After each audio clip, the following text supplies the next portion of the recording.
ఖమ్మం వ్యవసాయ మార్కెట్లో పనులు పరిశీలించిన మంత్రి తుమ్మల నాగేశ్వర్ రాష్ట్ర రైతాంగంకు బోనాల పండుగ శుభాకాంక్షలు తెలిపారు.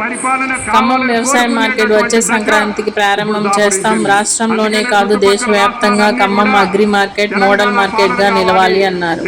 రైతాంగంకు మేలు చేసేలా సౌకర్యంగా అన్ని వసతులు కల్పిస్తామని ఏర్పాట్లు చేస్తున్నామని తెలియజేశారు. మన చూసి పక్క రాష్ట్రాలు అమలు చేసే స్థితికి ఒక్క సంవత్సరంలోనే ప్రజా ముఖ్యమంత్రి రేవంత్ రెడ్డి గారు తీసుకొచ్చారంటే అది మనకి గర్వకారణం అని చెప్పి కూడా మీకు ఈ సందర్భంగా మనం చేస్తున్నాం.